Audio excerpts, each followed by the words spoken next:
نحمده ونصلي على رسوله الكريم أما بعد فأعوذ بالله السميع العليم من الشيطان الرجيم من همزه ونفخه ونفثه بسم الله الرحمن الرحيم رب اشرح لي صدري ويسر أمري واحلل عقدة من لساني يفقهوا قولي رب زدني علما اللهم فقهنا في الدين سبحانك لا علم لنا إلا ما علمتنا إنك أنت العليم الحكيم رب يسر ولا تعسر وتمم بالخير وبك نستعين.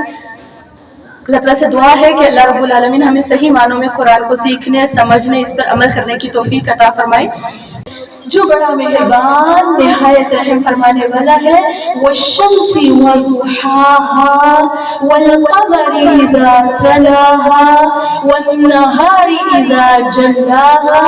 اللہ تعالیٰ نے فرمایا سورج کی اور اس کی دھوپ کی قسم اور چاند کی جب وہ اس کے پیچھے آئے اور دن کی جب کہ وہ سورج کو نمایاں کر دے اور رات کی جب وہ اسے ڈھانپ لے اور آسمان کی اور اس ذات کی قسم جس نے اسے بنایا.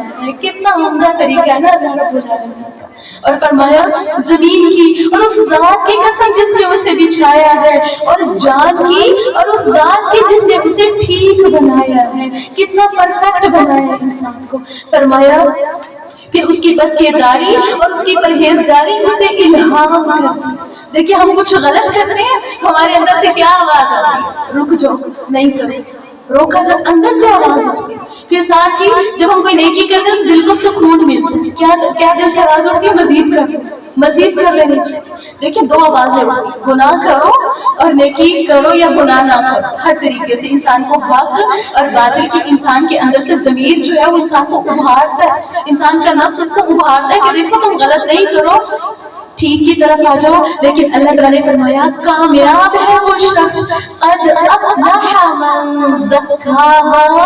کامیاب ہے وہ شخص جس نے اپنے نفس کو سنوار لیا, جس نے اپنی اصلاح کر لی, تزکیہ کر لیا. آج بھی ہمارے پاس وقت ہے اپنے آپ کو رکھ کے چیک کریں. دیکھیں جب ہم قرآن پڑھتے ہیں تو ہمارا طریقہ کار یہ ہے کہ ہم دوسروں کو رکھ کے چیک کرتے ہیں. اچھا فلاں ایسے کرتی ہے, فلاں ایسے کرتی ہے, اس کو میں کہوں گا تم یہ کام کرنا.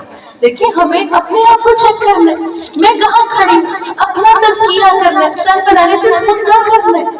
اور پھر اللہ تعالیٰ نے فرمایا اور وہ شخص نامراد ہو گیا جس نے اسے خاک آلود رکھا, جس نے اپنے نفس کی اصلاح نہیں کی, وہ شخص نامراد ہو گیا. اور پھر اسی طرح فرمایا سمود نے اپنی سرکشی کی بنا پر حق کو جھٹلا دیا جبکہ ان کا سب سے بڑا بدبخت بہت سرکش بنا ہوا تھا.